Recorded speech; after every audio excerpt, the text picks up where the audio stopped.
की कैफियत में आप लोगों ने एहतमाम शुरू किया था तो ये मामला फिर लोगों तक पहुंचते पहुंचते ये ज़्यादा नहीं बढ़ा और 6,500 पर रुक गया। अब सर्दियों के अंदर शायद ये वबा का दूसरा हमला है और मैं समझता हूँ कि इसी चीज़ को मद्देनज़र रखते हुए आप सब लोगों से गुजारिश की कि जो कामयाबियाँ हमने हासिल की पहले उन्हीं को दोबारा मेहनत करके लोगों तक अपनी बात पहुंचाकर इसके ऊपर कामयाबी हासिल की जाए। और आपने जो बड़ी अहम बात की वो मैं समझता हूं कि उसका इयादा करना ज़रूरी है कि आपने कहा कि मुनासिब ज़बान जो है वो इसमें इस्तेमाल ये की जाए कि कोरोना से बचना है और कोरोना से लड़ना वाली कैफियत जो है उसको हटा दिया जाए अपने अप्रोच के अंदर इन सब लोगों तक, क्योंकि वो सारी बीमारियां और सारी शिफा अल्लाह की तरफ से ही आती है और हम रुजू इल्लाह का एहतमाम रखें। मैं जो उम्मीद पाकिस्तान आपसे वाबस्ता करता है मिंबर और महराब से मेरे नबी सल्लल्लाहु अलैहि वसल्लम के वो और जो आप जानशीन हैं वहाँ उस मेंबर और महराब के हवाले से, तो जो डिसिप्लिन आपकी वजह से पहले पैगाम के अंदर गया उसको मैं रिकग्नाइज़ करना चाहता हूँ स्टेट की बिहाफ पर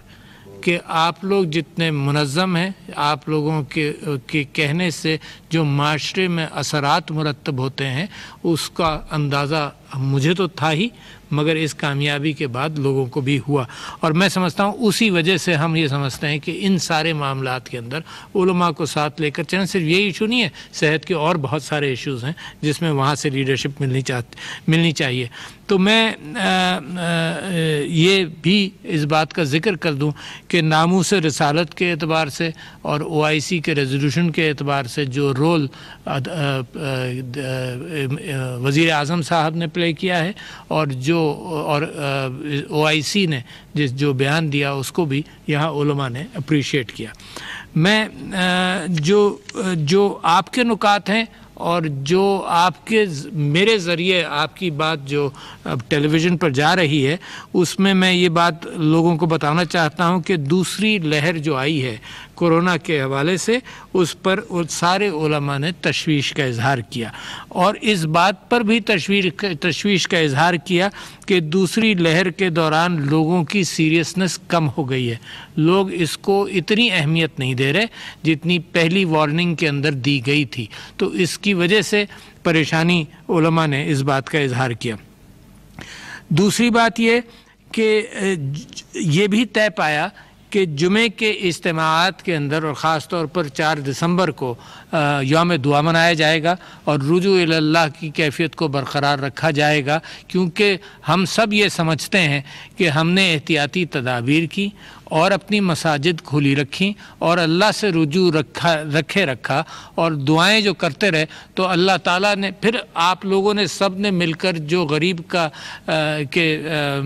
चीज़ों का एहतमाम करते रहे और एहसास के ज़रिए जो एहतमाम हुआ तो अल्लाह ताला को शायद यही चंद बातें हमारे गुनाहों के बीच में पसंद आ गई हों और उसने हमारे ऊपर ये रहम फरमाया। तो आप यौम दुआ 4 दिसंबर को यानी कल यौम दुआ भी रखा जाएगा और सारे इज्तिमात में उलमा ने इत्तेफाक किया इस बात पर कि हर इज्तिमा के अंदर अपने दुरूस के अंदर लोगों को आगही देते रहेंगे और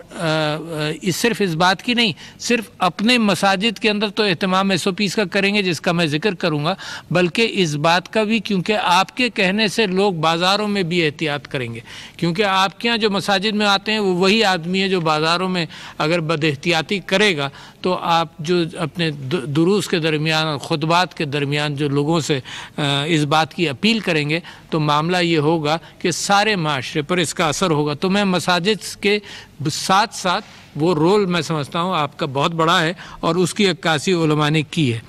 मैं ये भी जानता हूँ कि बाज़ारों, मार्केटों और शादियों के अंदर इज्तिमाआत के हवाले से भी यहाँ ज़िक्र हुआ और वो हुकूमत भी कोशिश कर रही है और अपील कर रही है और आपसे भी वो ज़िम्मेदारी आपके यहाँ भी रहती है कि जो माशरे के हर फ़र्द तक इस बात को पहुँचाया जाए। जो SOPs आपने 17 अप्रैल को तय की थी उन SOPs के अंदर दोबारा उन इमीडिएट अपील्स के अलावा یعنی 20 آپ نے طے کی تھیں، مگر کچھ تھیں تراویح کے اعتبار سے، کچھ عیدین کے حوالے سے، کچھ امام بارگاہوں میں محرم کے حوالے سے تھیں، وہ بھی سال آئے گا تو اس کی بھی اہمیت اپنی جگہ پر رہے گی، مگر وہ 17 جو SOPs تھیں وہ مساجد کے حوالے سے ان کا سارے علماء نے دوبارہ اعادہ کیا ہے، اور اس کے اندر یقیناً بات وہیں آ جاتی ہے کہ ہاتھ دھونا، فاصلے رکھنا اور ماسک پہننا، اس کی پابندی، اور اس کے ساتھ ساتھ مساجد کے اندر بھی جب رکعت بنائی جائیں تو اس کے اندر بھی فاصلہ رکھا جائے۔ اور اس بات کا بھی ذکر ہوا کیونکہ سردیاں ہیں تو قالین کا کیا جائے، تو جو ہمارے اسپیشل ایڈوائزر ہیں آن ہیلتھ، ان کا کہنا یہ تھا کہ پھر بھی احتیاط کی جائے کہ نہ ہو، مگر اگر رکھنے ہیں تو ان کو اسپرے کر کے ڈس انفیکٹ کیا جائے۔ اور میں ایک اپنے ساتھ رومال لے کر چلتا ہوں، وہ سجدے گاہ کے پر رکھ لیتا ہوں تاکہ میری ناک جو ہے وہ اس سے ہو جائے۔ تو چھوٹی چھوٹی احتیاطی تدابیر ہیں جو کی جا سکتی ہیں۔ اس کے اندر وہ ہاتھ دھونا، فاصلے رکھنا، ماسک پہننا، وضو گھر سے کر آنا، جانماز اگر لا سکتے ہوں تو لائیں، اور جو 60 سال یا 55 سال سے بڑے لوگ ہیں وہ مساجد کے اندر گھر میں نماز پڑھ لیں۔ تو یہ احتیاطی تدابیر بے انتہا ضروری ہیں۔ چھٹے میں آپ سے یہ کہنا چاہتا ہوں کہ علماء نے اس بات پر پورا اتفاق کیا، سب نے یہ بات کہی کہ سیاستدانوں کے درمیان بھی اس پر اتفاق ہونا چاہیے، کیونکہ یہ نہیں ہو سکتا کہ علماء بھی احتیاط کی تجاویز دے رہے ہوں اپنے مساجد سے، اور سیاست کے اندر جلسے جلوس اسی انداز سے چلتے رہیں۔ تو اس کے اندر بھی علماء نے یہ اپیل کی ہے سیاستدانوں سے اور حکومت سے کہ وہاں بھی اس بات پر اتفاق ہونا چاہیے کہ جلسے جلوسوں کو اگر مؤخر کر دیا جائے کچھ عرصے کے لیے، تاکہ کم سے کم اس وبا کا مقابلہ کر لیا جائے، پھر جو جمہوری اپنے حقوق ہیں ان کے اوپر واپس آیا جا سکتا ہے۔ مگر علماء نے بھی متفقہ اس بات کی اپیل کی کہ اس کے اندر ایک حکومت اور سیاستدانوں سے یہ اپیل اپنی جگہ پر ہے۔ اور 7ویں بات جو میں آپ کے سامنے رکھنا چاہتا تھا اس کے اندر یہ ہے کہ میڈیا کا رول بھی کچھ کم ہوتا محسوس ہوا ہے علماء کو، کہ جہاں یہ مساجد کے اندر اور نمازیوں کے ساتھ اور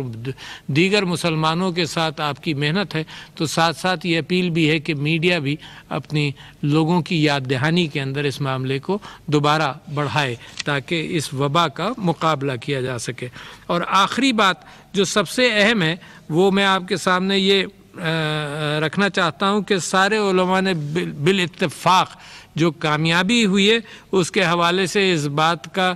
ذکر کیا، اور میں سمجھتا ہوں کہ ہمارے ذریعے عوام تک پہنچے کہ رجوع اللہ اور اللہ سے معافی مانگنا اور اللہ کی طرف دعا کرنا کہ وہ اس وبا سے اللہ تعالی ہمیں پناہ دے، سارے مسلمانوں کو پناہ دے، ساری دنیا کو پناہ دے۔ تو اس کی اہمیت یہ کمبینیشن ہے کہ عبادات اپنی جاری رکھیں، احتیاط کریں، غریبوں کا خیال کریں۔ اسی کمبینیشن سے پاکستان نے پہلی جو لہر تھی اس کا مقابلہ کیا، اور اسی کمبینیشن سے انشاءاللہ ہم آگے بھی مقابلہ کریں گے۔ کیوں جی مکمل ہو گئی بات؟ بہت شکریہ جناب علی صاحب، دعا فرمائیں۔